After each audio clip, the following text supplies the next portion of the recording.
Let's begin. Let's begin. Let's begin. So welcome to, this will be third episode of Ninjacorn podcast. And I'd love to welcome Vayu here with me today. So Vayu, did you want to do a little intro about yourself? And Yes, thank you so much, Ekajari, and thank you very much for inviting me to this amazing podcast. I've seen episode 1 already, and it's mind-blowing. Everybody check it out. That's the best. One of the best. One of the best. So my name is Vayu, which is a Sanskrit word describing the wind. The wind. And I myself am a meditation teacher. I also am a Tai Chi instructor. And I'm part of an amazing spiritual community. We often use the word Sangha from Buddhism. And it's coming up to like 20 years now. So happy to be here, Ekajari. And actually, I heard about this podcast from episode guest number 1, Sambhava, who is a really dear friend to me and close to my heart. And yeah, Sambhava, hashtag Sambhava. And let's start a movement. And I have a lot of fun stories with Sambhava because, for example, I was honored to be one of the abbots of a Buddhist community, a Buddhist monastery, to be precise, for 2 years and 3 months, but who's counting? And I really like to interact with people. I like to meditate with people. I like to share the light with people. And hopefully, people who are tuning in right now to the hottest shit in YouTube, it will blow up, and Ekajari, the sponsors will like blast you. Hey, we have a good coffee. Can you like plug it in? So, long story short, happy to be here and looking forward to this deep dive into the pathway to enlightenment. Yay! And you know what? From your intro, you made me think of a question I would like to start off with, which is, from your time being abbot, what was one of the biggest lessons you learned from that? You know, teaching role, the leadership role. My goodness, there's so much there. Yeah. Adaptation, improvisation. Yes, can you say more to that? Can you say more? Yeah. So I was fortunate enough to work with a community, 20 plus people who actually lived in the monastery. Yes. And I was teaching Tai Chi. Yes. I was giving Dharma talks, meditation classes, special events for gratitude adventures. Yeah, it was awesome. That's like mind-blowing. And also participating in power trips, visiting places in nature. In Carlos Castaneda's Native American shamanism, they call it places of power. Yes. The background is a great example of that. Mini place of power, city place of power, you can see in my background.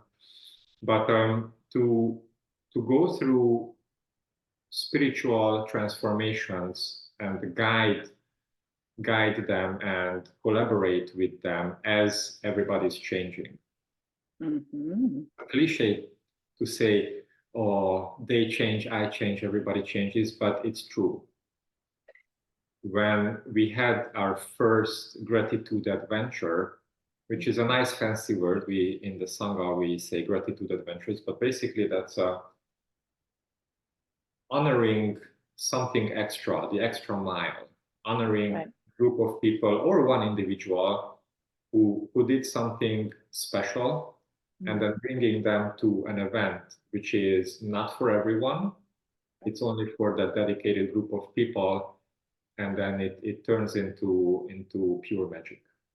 So the first gratitude adventure that I was gracing everybody with, and the event kind of developed, was thanking a group of people, 4, 5, 6 people, that they cleaned up after a buffalo dinner the other night. Oh, yes, yes.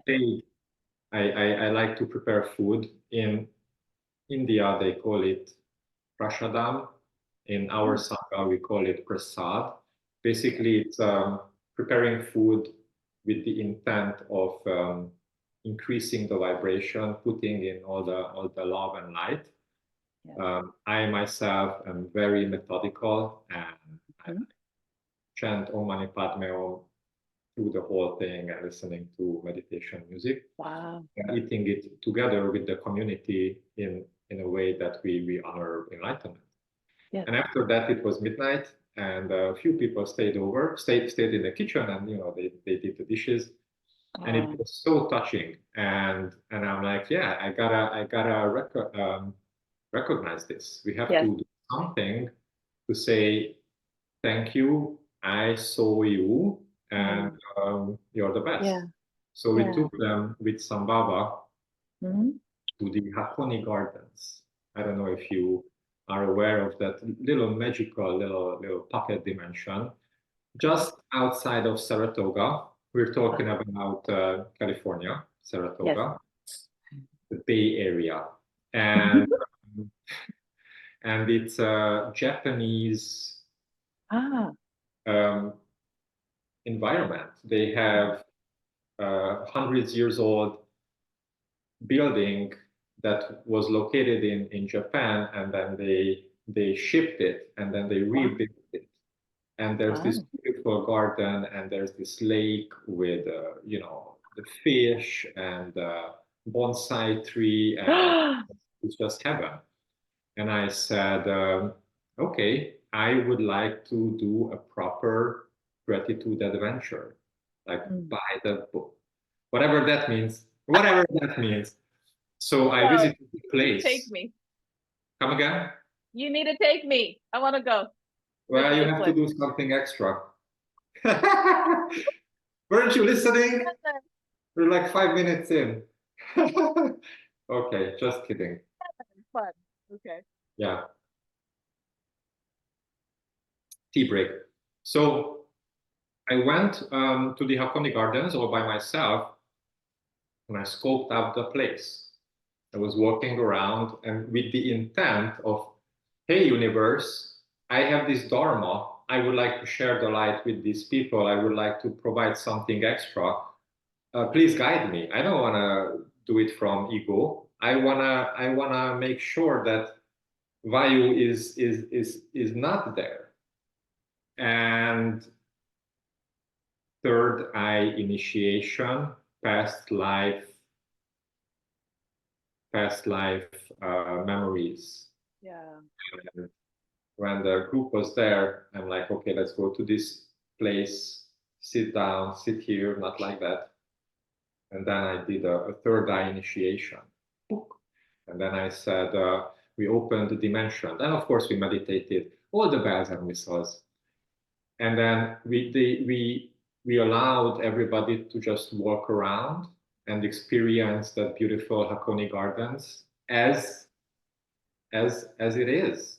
And sometimes they were sitting on a bench, and sometimes they were just walking, and sometimes they went into this beautiful Japanese building, and sometimes they were just observing a tree. And then we regrouped. And then after 15 minutes, half an hour, we shared our experiences. And then Sambhava and myself, we gave further corrections. And so that opened a beautiful dharma to me and to the community, which we've never done before. But if I would just woke up one day and say, oh, it's a Saturday, let's do a third eye initiation, that would have never happened. you had to have the dharma that was present, something that guided all of us, guided me. And I'm like, holy shit, I can do that now? Sweet. Thanks, universe. Oh, And since that time, I was fortunate enough to give third eye initiations to several people on several continents, if I may drop that, cool. in Europe, here in the United States, and it's always something unique and special. Mm. And it has to be tied to something. It's not just a random Wednesday afternoon. It's like something happens and the Dharma appears. And Got it. then that is the manifestation of the universe through me. And I'm not doing it. I'm just a vessel and all that jazz. Oh, beautiful. So look at that wonderful adaptation in improvisation that happened, right? From this role and you stepping out of your, like, getting out of the way, if you will, and just letting the light come through. Oh, I love it. Wow. What was from being also an abbot, what was one of your biggest growth experiences or moments? Do you have like learning curve or just something? Yeah. So I tightened my own tonal, first Yeah. attention and second attention tonal. And those who are listening in, then they have no idea what a word tonal is. That is first attention, which is focusing on the physical world and being tight, being precise, being prepared, Mm, being ready. yes. So a business tonal is when you wear business formal or business casual, and you hop on a call and you're like, "Hey, I would like to talk about this topic. This is what I would like to cover. I did Mm, this research, and now this is happening." So that's a tight first attention tonal. And in the yes. second attention, Ekajari, I was preparing to the weekly Dharma talks like my life depended on it. Wow. Every time I was, Uh-huh. the whole week, I was writing, rethinking, Uh-huh. remeditating the Dharma talk for that Friday. Every week, I had notes, I had plans. It was like a job interview. I was Mhm. so tight. I'm like, okay, folks, this week or next week we will talk about this topic, and then the dimension opened. Mm. Then Monday, Tuesday, Wednesday, Thursday, Friday morning, Friday early afternoon, I got the download, and Uh-huh. I was preparing to this Dharma talk like it's live broadcasted, and it was tight, tight, tight until I myself found that adaptation improvisation sometimes kicks in, and I prepared on a topic for a topic for a whole week, Yes. and the last 5 minutes kicks in, and then I start talk about something completely different, and that's okay. So I developed myself, and I grew into that role Mm. as one of the leaders of the spiritual community in a very organic way. Oh, beautiful. I, from my current state of mind, didn't even dare to believe that I am going to do that tomorrow. Very good Mm. example. First power trip. We went to a place called Joshua Tree, Mm-hmm. right? And you were actually there. Yes. And that started as a community only spiritual pilgrimage to a beautiful Mm-hmm. place of power. And then our teacher, the Ajahn, said, "Hey, you know what? Why don't you invite other folks and let's extend the scope?" And then it turned out to be like 50 plus people showing up. And that was basically the same script as I described with the gratitude adventure, that I went there all by myself. Mm. Mm. And actually, I went there twice before the actual power trip. once with Agni and family, and second time all by myself, the dry run. As they say in the industry, I did a dry run. And Yes. then I went to these power spots and then I meditated and I put together, I'm like, oh, this energy is connected to letting go. Okay, I would like to introduce this dimension and share this teaching. Or this other dimension is about empowerment. Okay, I would like to give an empowerment here. Let's invite guest teachers here. Oh, this third is, and then I planned it out. I even planned out the time that takes from the parking lot to walk to the place. I'm like, this is 19 minutes. This is not 5 minutes. This is not half an hour. And then after 2 dry runs, we executed, and you experienced the end, the cake, the cake together. And actually, we also created it together because it was a collaboration. It was a beautiful invitation for all the other teachers. So even on during the power trip, we asked people, hey, would you like to give a quick Dharma talk? Maybe the next. Yes. And they're like, oh, that would be fantastic. So it was living, breathing, magical mystery tour. But the foundation was there. I'm like, if everything falls apart, I know the building blocks. I didn't just show up at the parking lot and say, maybe that way. So, yeah. Talking about the lessons that I've learned as an abbot, these are really nice chaos of power. Well, I love how you shared that piece, because what I heard you say is this ability to progress in our spiritual practice has really a large, huge need to ground it in very tangible ways. That physical first, attention, tone out. And once it's grounded, right? So we're not, like you said, flighty and like, oh, I think maybe this way, that feels maybe more random. That creates the foundation where beautiful improvisation can happen, where then magic then comes forth, and that collaboration was beyond what you had even imagined, right? But absolutely, I think sometimes people forget that, because when they see really beautiful creative things happen and magical things, they don't always see the backstage backdrop of all the hard work that went into it, the dress rehearsals, the dry runs that you did. Exactly. Yes, I totally agree. Improv, which somebody hops on a stage, grabs a mic, and starts talking on topic is great. But the best improvs are based on hard work, and maybe they went to a school and they're like maybe professional actors and they can quote Shakespeare. And then on top of that, they like, okay, let's improvise.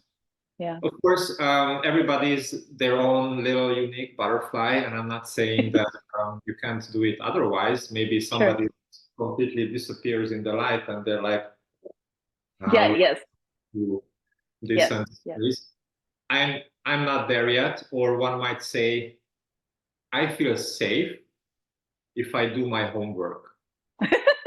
I prepare for the event, and then when I know I got the scope nailed down, then in that frame, then the magic happens, because then my ego won't freak out. Oh, what should I talk about? And then I allow myself the light to take over, and then you just observe your lips are saying sentences, and you're like, what did I really say that? But you have to get there, and that freedom is granted after doing the hard work, at least for me.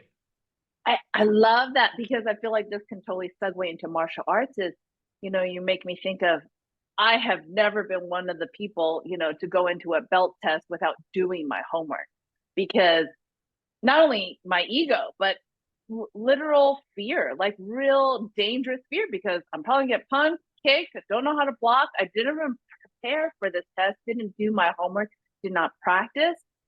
And in the martial way, that does not equate success, right? And or power. And so in segue into that, with you being a Tai Chi instructor, what are some parallels that you have found in martial arts practice with spiritual practice? Thank you. Well, practicing Tai Chi was basically my introduction to opening my third eye. Simple fact. Mm. I will tell you the example which everyone who is listening in to this amazing podcast, again, quick reminder. Anyways, so I was back in Hungary in 2001, which was 23 years ago. Darn, we're old. And I started practicing Tai Chi. That's a Taoist Tai Chi, 108 movements. It's a soft style, very, very slow movements. And I noticed that when I'm practicing Tai Chi, my vision kind of starts fogging up. There's this fog, and there's this white layer of something. And then I do this with my hand, and then there's this delay, and I'm like, holy shit, look at that. I'm like an old TV. Huh. And when I stopped doing the Tai Chi set, it went away. Huh. And I'm like, hmm. And then I did more and more Tai Chi, and it came back. And I'm like, interesting. Yeah. Conclusion, the computer analyzes. Yes. Conclusion, when I'm practicing Tai Chi, my third eye, my non-physical, my subtle physical perception um, dials up, it increases. And so Mm. one of the side effects of this was that I practiced every single morning, like an hour, hour and a half of Tai Chi. And I remember it was snowing outside. We had a beautiful backyard. And in the snow, I was doing Tai Chi, like a freaking, Chinese postcard. Come here, Wow. we have Tai Chi. And I was on it. I was like Wow. fanatic. And then I developed really fast in that whole Tai Chi society because Mhm. first I was the new guy who learned the stuff. And then immediately I'm like, hey, instructor, can I be a helper? Can I be the Yeah. who pours the tea, who is there, who opens the doors, who stays late, Oh. cleans, Oh. removes the chairs, whatnot. Mm-hmm. And then the next thing is like, yeah, I would like to be an instructor. I know how to do that because I developed so fast, because I was motivated. So I Yes. became a beginner instructor in like 2, 3 years. Everybody's like, Wow. what's this new guy doing? What, instructor? And I'm like, yeah, you don't understand. You do this like an hour and then your time is gonna. And so I was totally in that universe. I was Mm. finding my jam, and and then nobody had to remind me to practice Tai Chi. I'm like, are you crazy? Of course I practice Tai Chi because I experienced the beneficial effects. Mm. Yeah, and that tied beautifully together with meditation, right? So Tai Chi, and then you sit down and you do your morning meditation. It's a no-brainer, kids. Well, actually, I hear maybe some people who might be listening struggling with that kind of level of motivation or discipline, and that commitment, an hour, hour and a half every single day dialed in. I absolutely see you doing that by you as you're painting the picture. Is what would you recommend for people who struggle with that type of deep dive? That's not everyone, like you said, everyone has different makeup. So what would you like give for some helpful suggestions? So if they experience the benefits, Hmm. then no one will have to remind them to do it. Example, you sit down, you meditate, you go into higher states of minds, meditation is over, and you're like, ooh, I want more of that. Hmm. Or you practice Tai Chi, and after Tai Chi, you experience this, this Yeah. bubbling feeling, or you experience that your spine, your hips, your arms and legs are more loose, and you're like, oh, I had this shoulder pain, and oh, pain is gone. No one will have to tell you to do that. You will do it every day, all day. You're like, yeah, I have a freaking pain, so let's do Tai Chi. So if you find the motivation, and one might say you connect with the dharma of that activity, whatever it could be, Yes. then it's automatic. No one will have to remind me to do that thing if I know it's good for me. A very good example is running. I'm a big runner. I love to run. I do sometimes half marathons, which is 13.1 miles, sometimes 15 miles. And I run pretty much every day. Not half marathon every day, okay? So it's like, 7 miles, 10 miles, something like that. But I do it. And after running, my whole body is buzzing. I'm on, like, endorphin kicks in and all the enzymes, and I'm like, this is so cool. Now I go home, I take a shower, and my mind is like, okay, I can't wait to run tomorrow. This is so good for me. This is good for my physical body. This is good for my emotional body. I love it. So no one will have to remind me to go out and run, because I'm like, get out of my way, I gotta run. It's just how life works. But if somebody would like, hey, you like running? I'm like, I hate it. Oh, okay, go to the running track every day. I'm like, oh, no way, Jose. Then I would start making up excuses. Oh, my knees. Oh, it's raining. These days I go out, it's raining. I'm like, this is the best part. You're running and you're fully sweating, and then another runner comes and like says hello, and I'm like, hardcore, man. Yeah, awesome. Okay, I love that, because I didn't know how much of a runner you are, but you make me remember. I don't know which talk it was in Rama, but he said this one line that really stuck with me. This was earlier on in my practice, that he said, if you can run and meditate every single day, you can do anything. And it was a full stop period. It was not do anything, and then you got to. It was just, you can do anything. And then this makes me want to share my story, if you will. Is when I was doing grad school up in San Francisco, I didn't feel like I was very athletic. And so, for whatever thinking I thought, is before I graduated, I wanted to give myself the gift of a souvenir of San Francisco. So I ended up signing up for the aquathon, which is a swim, an aquathon. Aquathon. Oh, okay. That's So nice. So you swim from Alcatraz, they drop you off, you open water swim into the beach, and then you run up over the Golden Gate Bridge and back. So it had these, like the tourist, places that would help you anchor this experience of this race.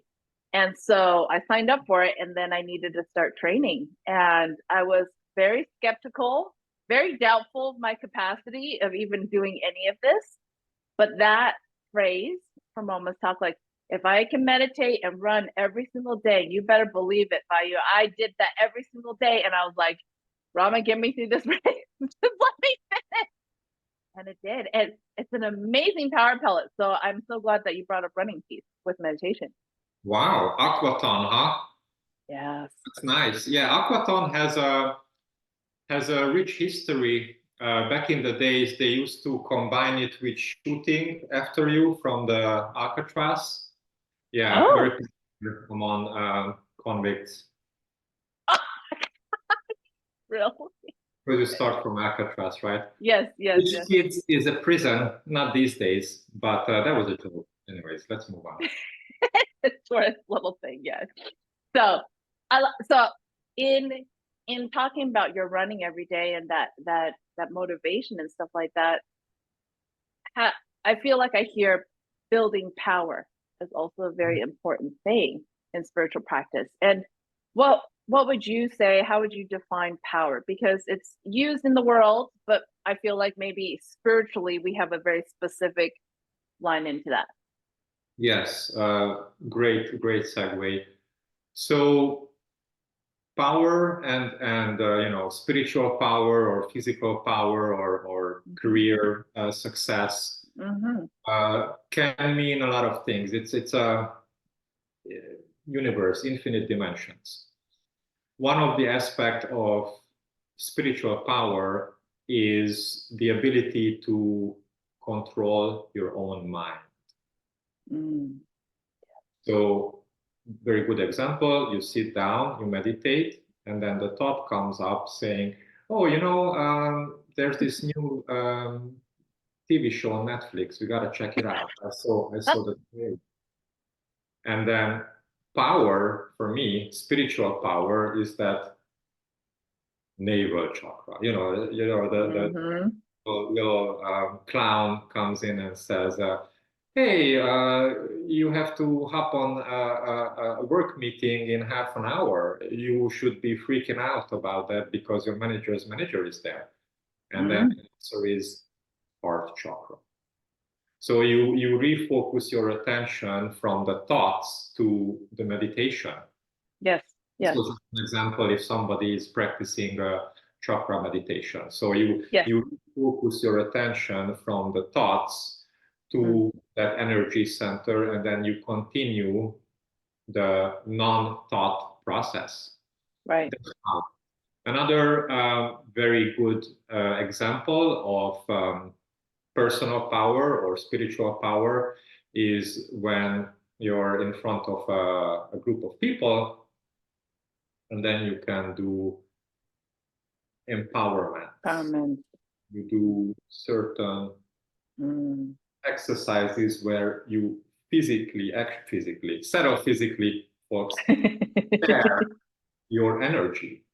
And somebody is sitting in the front row or at the back row, and they're like, I felt something. I feel that my vibration is increasing. I feel that the energy, I see world light, or I'm experiencing less thoughts. My mind is opening up, my consciousness gives things that I wasn't comprehending previously. So initiations, empowerments, very good example. This is more like the Buddhist mysticism aspect of the power, and I'm not saying that's good or bad. I'm not saying, hey, kids, don't try this at home, because you also can lose power, just like you have 10 units of personal power, and then you kind of like transfer your power, your chi, one might say, and then push out 2 units, and then you end up with 8 units, and you're like, oh, I feel the effect.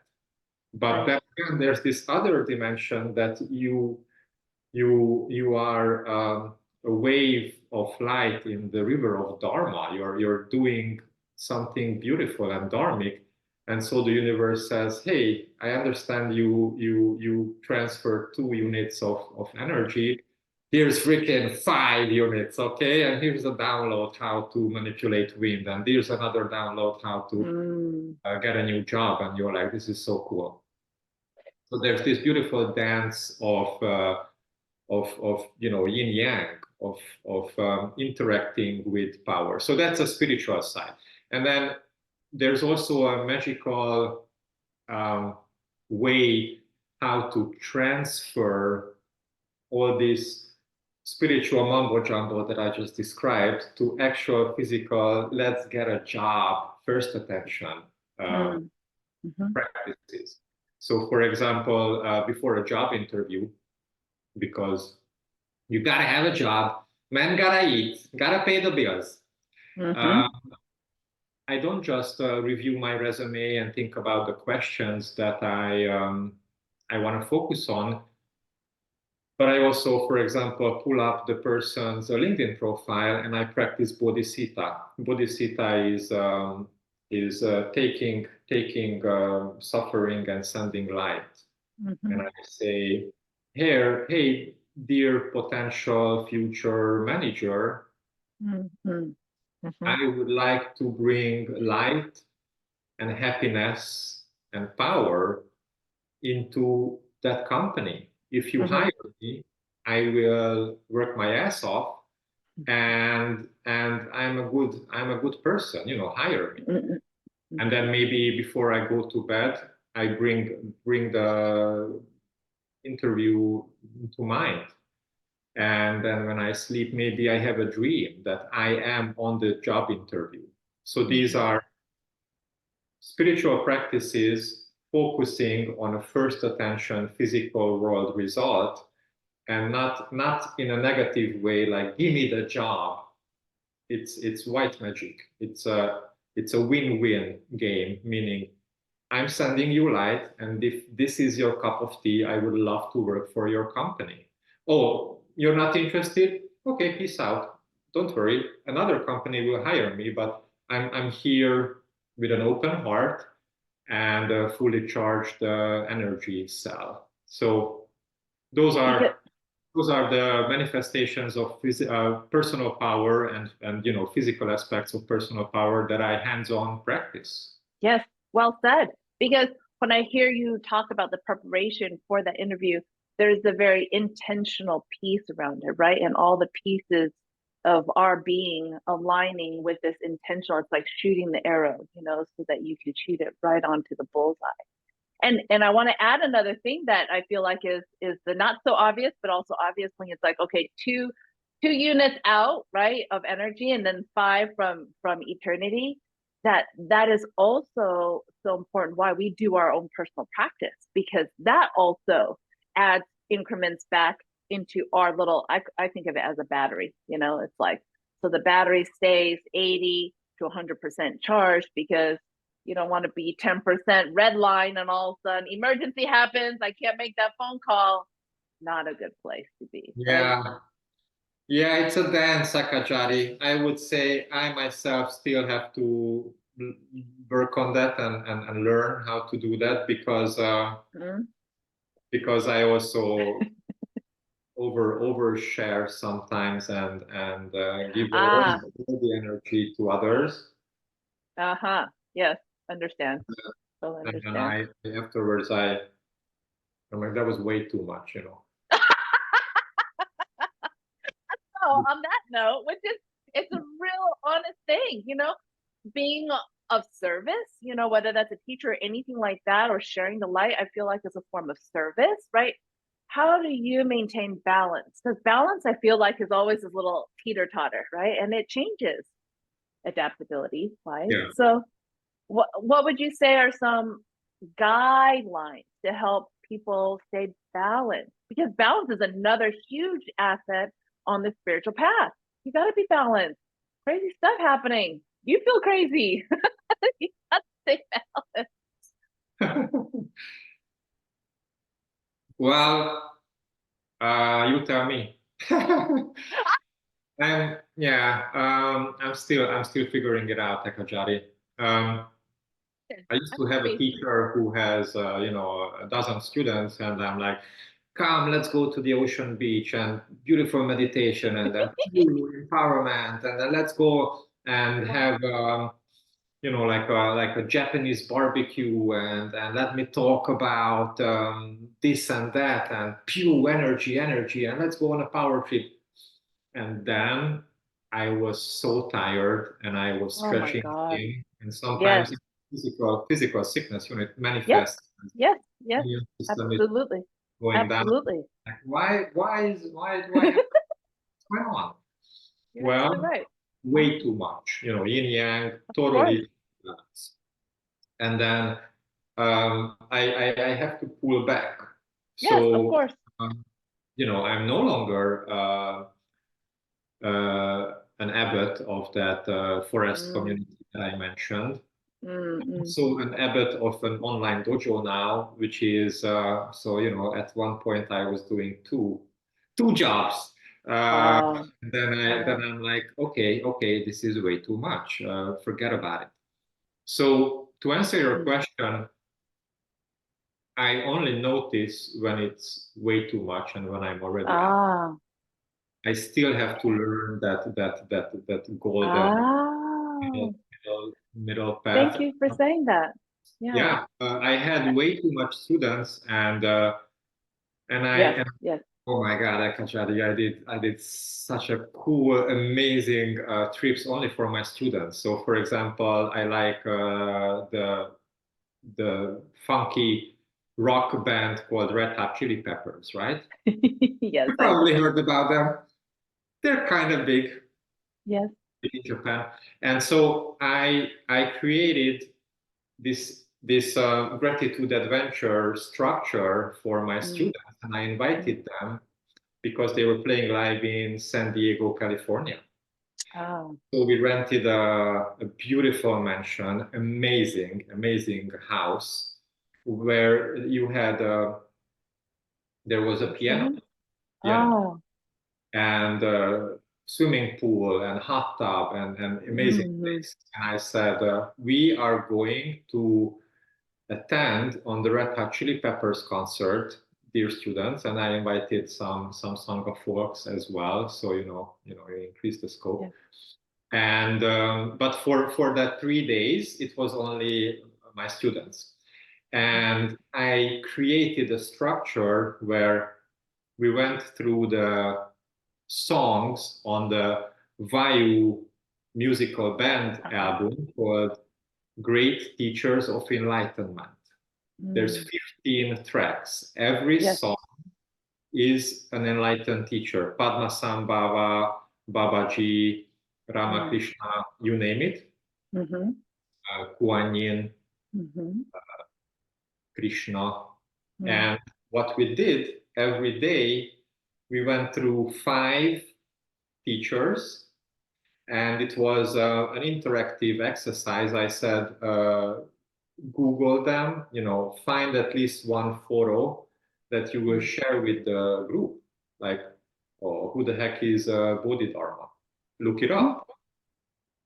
And then I gave a talk which was based on the Ajahn talk that he gave us in 2011, I want to say, Mm.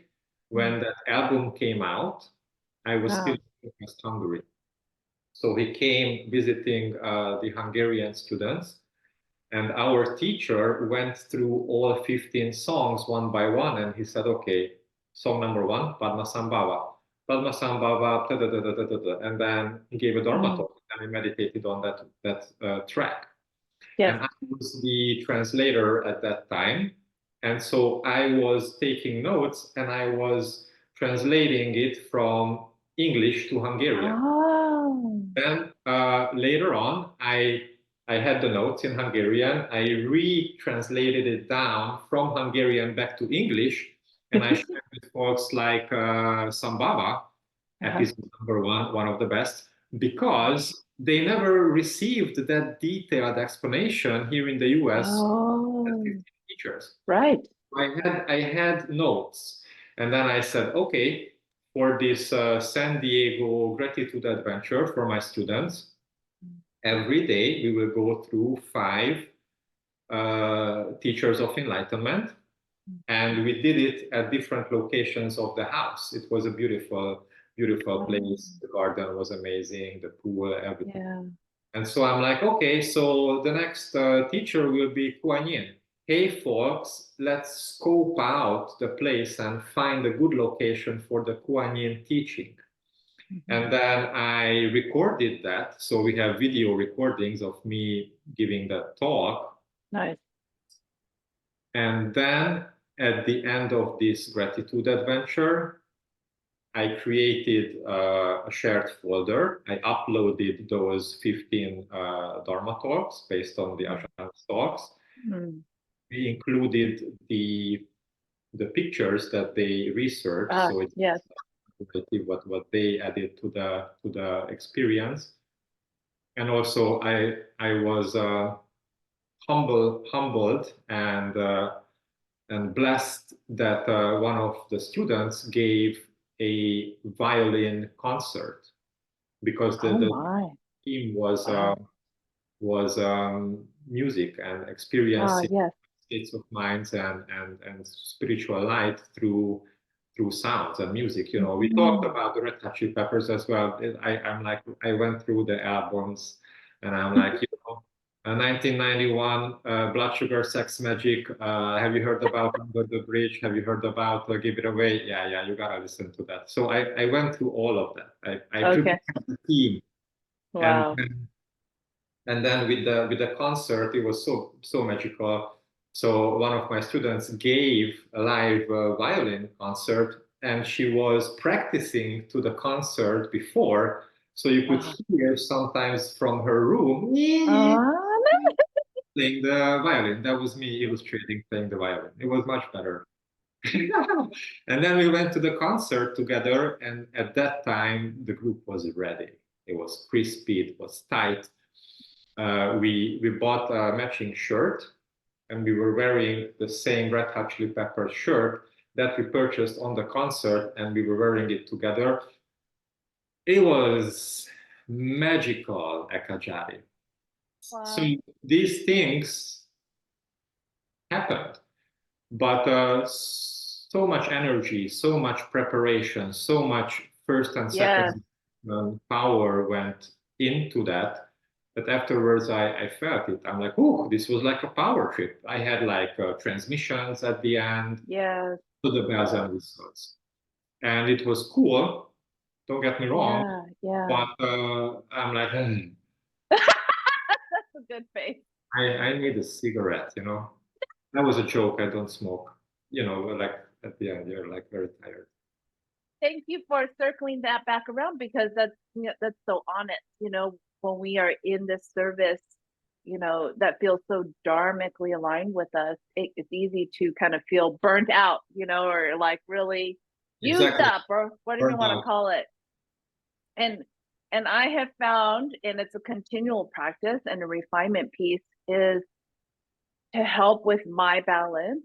I've had to really take a deeper dive into rest, recovery, and rejuvenation, and what that looks like for me. As in the greater world, they call it self-care, and it's self-care that is rooted very specifically in increasing my power and my energy, and not self-care that's frivolous.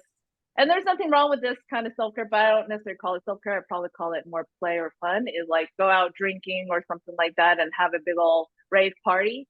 That doesn't feel so self-care for me on a very um, deep level, visceral level. And that deep dive into the rest, recuperation, and rejuvenation is a lot more of um, disconnecting. People maybe sometimes think it's a punishment when they turn off their phone for a whole day or something like that. But there's this very like a retreat that happens, like a personal meditative retreat. And when that can happen, which doesn't have to be on a tech basis thing, but that's an easy reference because of how tech oriented we are this day, Yeah. it really can shift and reset, one's own being without having all the pings of calendar, notification, text message. And there's so much noise out there that one of the things I continue to go back to in rebalancing myself is okay, really noisy. How do I cut out the noise, cut down the noise? And what's the noise I actually need to listen to? Which usually is no noise and stillness. Meditation is, the best.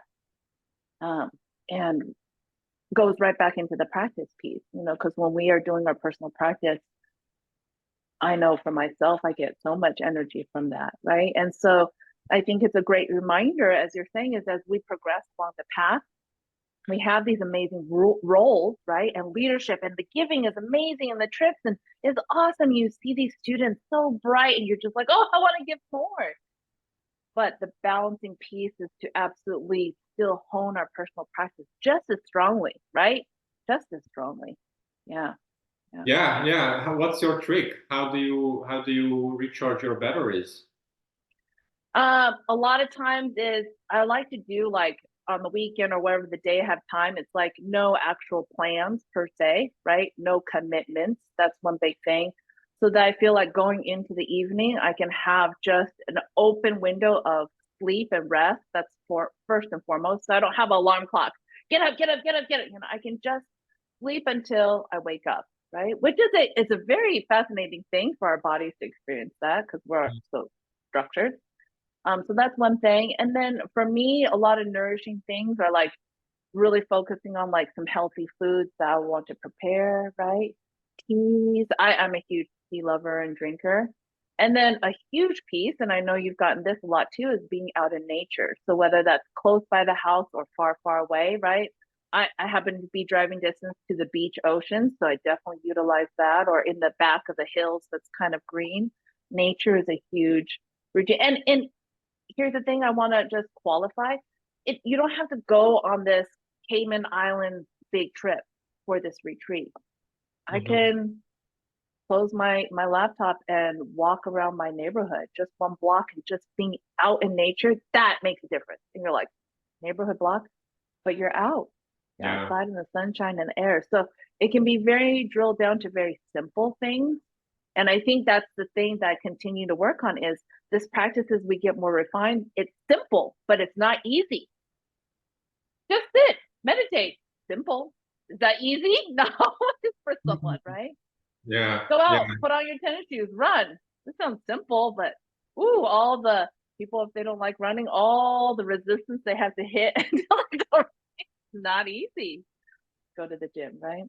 Yeah. So those Yeah. are some basics. What are you thinking when you think of the rejuvenating? Yeah. Sleeping is a big one. Sleeping is a big Yes. one. I noticed that I heal myself when Yes. sleeping. Uh, Yes. a big fan of setting the intent before going to bed. Mm. In Tibetan Buddhism, they call it dream yoga, Mm-hmm. hardcore spiritual practice.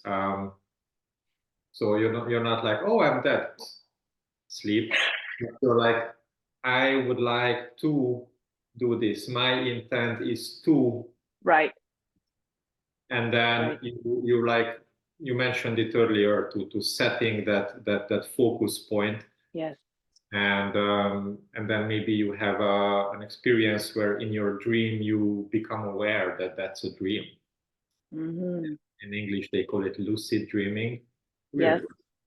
But basically, you become aware. Oh, this is a dream, and then in the dream you can meditate, or in the dream you can heal your body.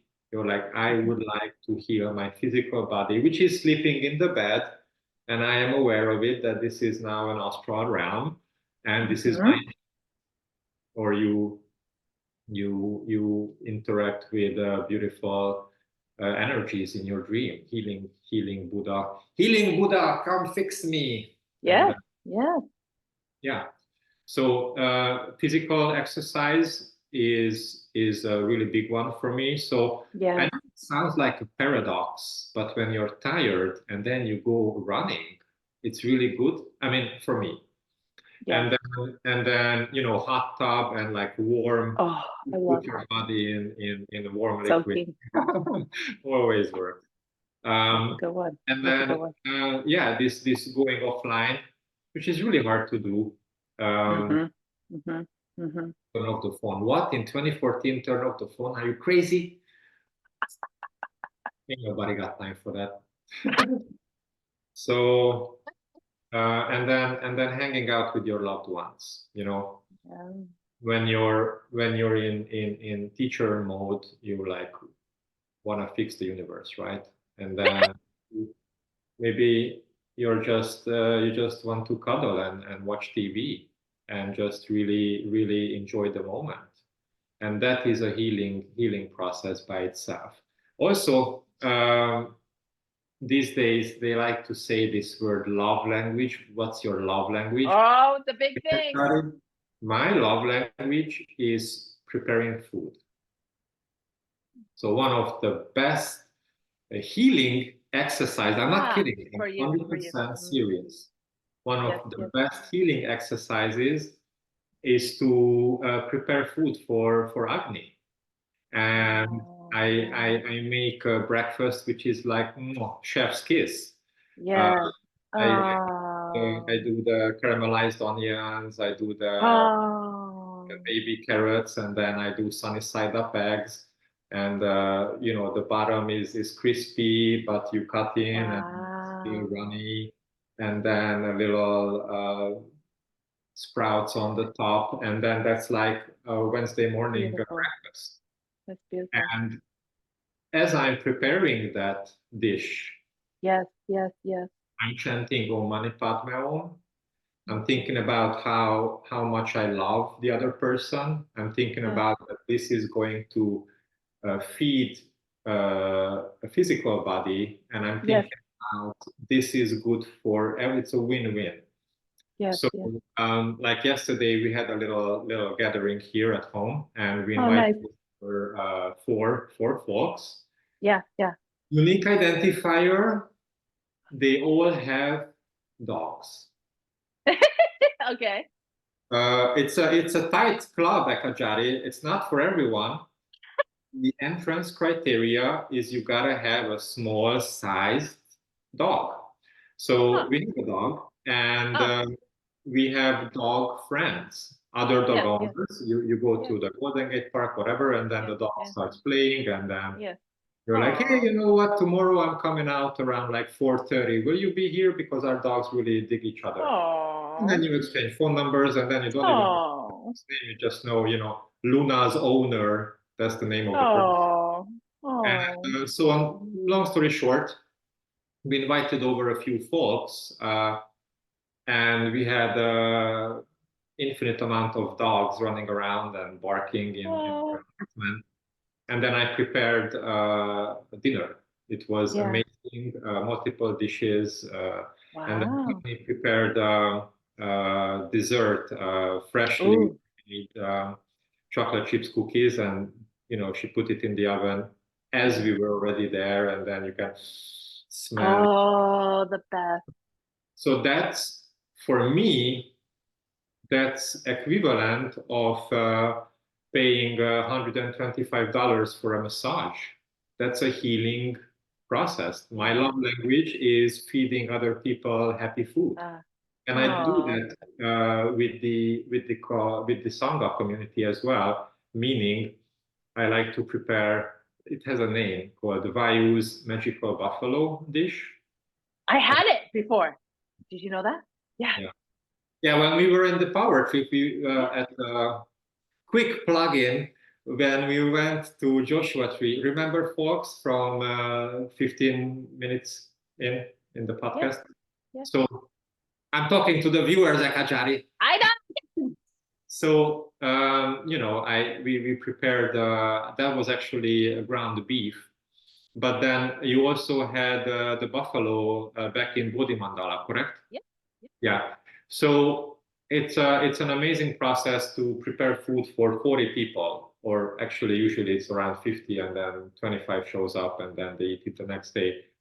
But it's a process. It's like creating a mandala. It's like Om Mani Padme Om. I was listening to Zazen meditation music, and everything from chopping the onions, from turning on the stove, is is a meditation process. And I'm like, I love these people so much. 30 people will eat from this baby carrots, and I am chopping the baby carrots really mindfully. And so it's basically allowing your focus, your awareness to move away from the thoughts. Yes. Hey, it's Wednesday. Hey, tomorrow I have to wake up Mhm. and work. Hey, I have this really important problem that we have to think about 25 seconds, 25 minutes without solving it. But oh, now I feel crappy. No, all that goes to the side. Right. Instead of focusing on the heart chakra in a meditation, I focus on chopping the carrots. And ideally, I experience a non-thought based state of mind. Right. Beautiful. I know you have kind of some videos, episodes of a cooking show thing. Oh Do you yeah, have? I have I think 4 seasons or 5 seasons. Oh my It's gosh! called Ninja Cooking. No, it's not. Is it really? Yeah. I've been recording that since 2017 or whatever. You have Yeah, to yeah. send I me the have. I channel. have. It's very. I can post it on the show notes. Is what I'm saying. No, it's which not for free. not postable. That's not the Well, intent. Are you crazy? No, no. I have multiple YouTube channels. Okay, I have multiple personas. That cooking show is called Ninja Cooking. Um, that has, I think, 4 seasons, and every season is focusing on one of the locations where I used to live. I used to live in Mountain View, then I used to live in uh-huh. Oakland, Emeryville, and then da da da da da da. And it's basically me cooking food and recording it with my phone, very bootleg, very, very, very out of focus. Sometimes it's not the food, it's the stove, and you're like, yeah, yeah, yeah, that's my like, okay. But it's hilarious because I'm just rambling. I'm talking about whatever. It's not for any Homo sapiens to watch it, but it's Okay. up there. It's up there for years now. Nobody cares. But I also have like you know We'll yeah. talk about the one that you do care about, which is the Enlightened Park Notes. Yes. So, oh yeah, Enlightened Park Notes. I thought you were talking about the Tales of Power. I'm very creative. I have a lot Yes. of stuff. Yes. Yes. So one of them is called Enlightened Park Notes. That is an audio podcast. At this point, I believe it has 6 or 7 seasons. Every season is 10 episodes. Every episode is 5 minutes long. I Ah. recorded those audio files, usually in a park or ocean beach or a place of power. But Mhm. like not in my room, that's the point. Enlightened Yes. Park Notes, I record it in a park. Yes. And that started, again, we talked about the gratitude adventure and the Dharma, and Yes. the trip and the Dharma. So the Dharma for that is that it had a first incarnation called Enlightened Street Notes, which had, I think, 3 or 4 seasons, because at that time, I had a student who lived in New York City, and I live Mhm. in California. And we hopped on a Zoom call, and it was beautiful, but it was kind of remote. So I'm like, what if I record on my phone with headphones a few minutes of like Dharma snippets. I wouldn't call it Yes. Dharma talks. It's like Yes. reflections, recapitulations as I'm walking on the street and grabbing my morning coffee. Mm. Starbucks soy caramel macchiato, just in case if you wanna. Yum. And it just grew, and then I only shared it with her, just one person. Mm. It was a blast, and she's like, "This is so cool, I love it." And I'm like, what would stop me from creating a little bit tighter? Kona comes in a little bit more structured Mm. audio notes only for my students. And then I tied it to another Dharma, which is this is not by default. This is a bonus track. This is a bonus episode if my students complete an exercise in the Ajahn Work Enlightenment. workbook. Yes. Yes. So you have to do these exercises in this workbook, and if they completed one, I share one episode with them. And so I Oh. started recording it, and it was amazing. And I Uh-huh. went super, super, German scientist on it. Like I recorded one episode like 5 times. I knew the topic, and then I'm like, tick, tick, tick, tick, version 1, version 2, version 3, version 4, version 5, Hmm. end to end, like introduction to the end, and I recorded again. And then at home, I picked that one, which is the best. Yes. And then, someone like my student called Cole was really into it, said, I feel so motivated to go through the Enlightenment Workbook exercises because I know I will get another episode of your Enlightened Park Notes. Oh. Again, the motivation, right? So he's Yes. like, this is a carrot, not a stick. Yes. And I'm so happy. And then he's like texting me, I did like three exercises. Give me the episodes. And so Aw. Enlightened Part Notes starts of me saying this is only for my students. And then as it developed to season 3, season 4, I'm like, how about extending it? And in my mind, I'm like, yeah, we have this app called Spotify. Everybody and their mom has podcasts left and right. Why couldn't I create Uh-huh. something? I talk about spiritual topics? So it had like overarching theme, for example, burning of karma. That's like season 3. And then every episode Wow. is focusing how you can burn off karma. And every episode is 5 minutes long. Mm-hmm.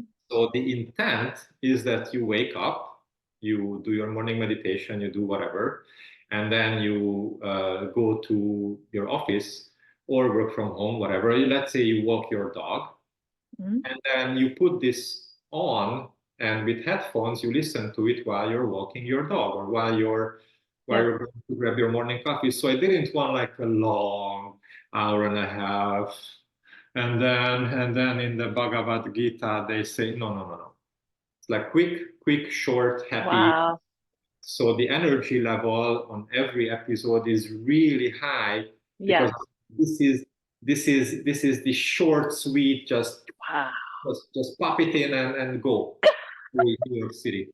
And then the other aspect, thank you for the plugin, Ekajari, is Welcome. that I was asked by the Sangha Mm. to optionally participate in a Karma Yoga project. Yeah. And we had a website where we're like, hey, you wanna try out free meditation? Hey, we have a class near you. Wink, wink. Yeah. Come on. Yeah. And they wanted to create these marketing promo materials that Mm. post on social media. And then they reached out to teachers to record tales of power. Ah. Da-da-da-da. You know, tales Ah. of power, which is an absolute pleasure to work with from my perspective, and I'm forever thankful for SecMat, Ah, yes. one who reached out to me in an email or Slack at that time.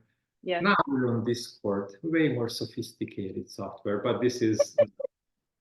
And she's like, hey, can you like create a few videos and send it over? Please, please, please make it short. I don't want a freaking 25 minutes long Dharma talk on past life incarnations. I want a 3 minutes promo or preferably a 90 seconds promo. That Wow. whatever, Instagram. Okay. Wow. So I took it really seriously. And I'm like, this is so cool. So the season 1 is taking place in Joshua Tree. Ah. 2021, I believe.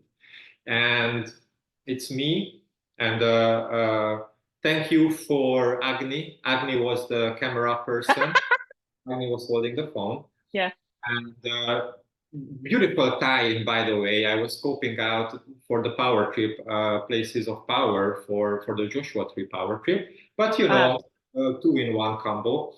So I'm sitting on a rock in Joshua Tree, and I'm like, let me share, let me give a recapitulation, uh, Sambaba's favorite word, recapitulation on a previous power trip that I experienced with Agnikala. Mm-hmm. In 2018, we were in the Anza Borrego desert, and then he took us to the gorge and he said, let's sleep in the gorge. And then the next day, he woke us up with beautiful flute music. And it was a tight, short, 2 minutes, 3 minutes Wow. spiritual recapitulation at a place of power, reflecting on an event of power, but it's gotta be tight, tight, tight. Ain't nobody got time for like a freaking 20 minutes show. So then we recorded like eight of these episodes, and then I shared it with SecMat, And she's like, yeah, you know what? Karma yoga is always changing. That's cute. We kind of moved away from this whole concept. So thanks for Oh, nothing. And I said, I don't oh. care. This is so cool. And then I made a thing out of it Mm. that when I go, specifically, I visit places of power. So not just a random location, but I go to a place of power. I record short spiritual recapitulations of other events of power with the intent to share the light. So Mhm, mhm. uh, there's two seasons taking place in Hawaii, Big Island, Nice. Hawaii. There's one season taking place at a Hungarian place of power called Holsing Rock, or those who speak the language, Dobogó, which is a Wow. beautiful place where the Ajahn usually takes the Hungarian students, and it's like a top of the mountain and forest. It's just perfect.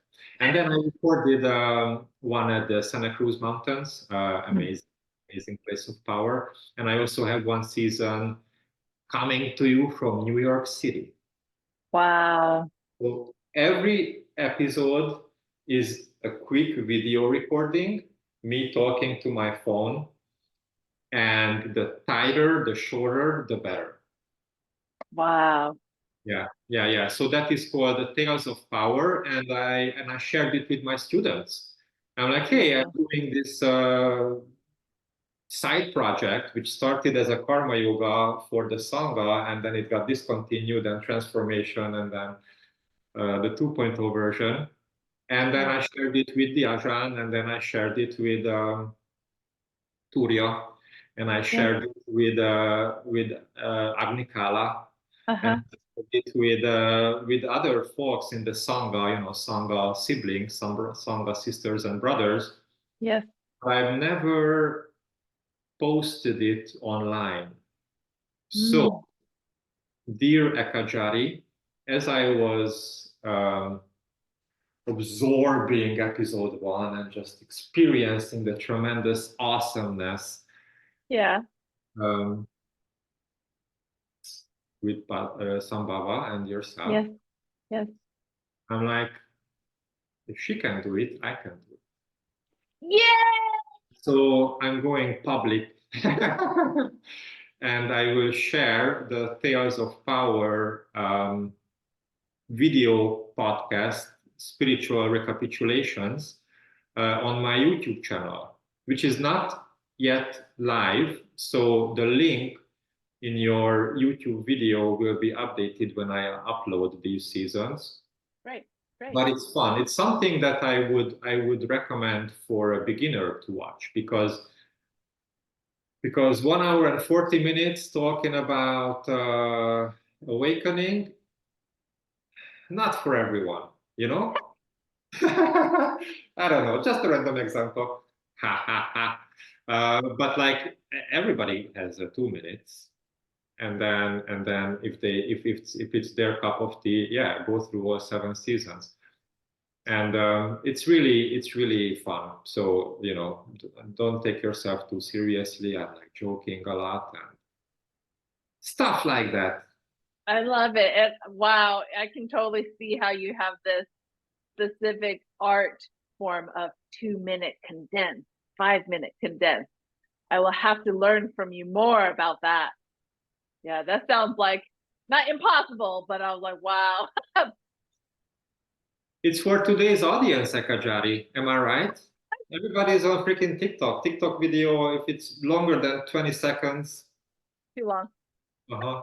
I don't live on TikTok, but I totally know what you mean. I'm not on TikTok neither. This was an example. Kids these days, they're on this social media called TikTok. Yes. You're right. You're totally right. You're totally right. Oh my gosh. Is there any last thoughts that you want to share with listeners before we close it up for Yes, today? Mm. yes. Yes. Closer to the camera.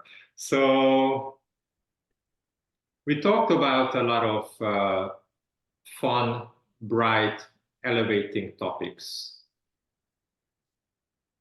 if I may summarize it and tie a bow on it, Yes, please. it doesn't matter what you do, but please enjoy what you do. Mm. If martial arts is your cup of tea, if you find yourself looking forward to a martial arts class, that's your jam. Go crazy on martial arts. Mm. If you like meditation and you want to check out a free meditation class, please, by all means, try it out. If you want to create content, if you want to paint a painting, if you want to write poems, if you want to record yourself walking the dog and quoting whatever, I don't know, Jim Morrison, do that. Great. But find your groove. Find something that motivates you. Find something that you wake up in the morning and like, oh, today is Thursday. Yeah. It's so cool. I want to do that thing that Yeah. I Yeah. can't wait, because then Yeah. it's no longer a chore. It's no longer a boring thing that you have to get to. It's something that motivates you. If I may drop a word, that's your karma yoga. Mm. That's your impeccable and selfless action.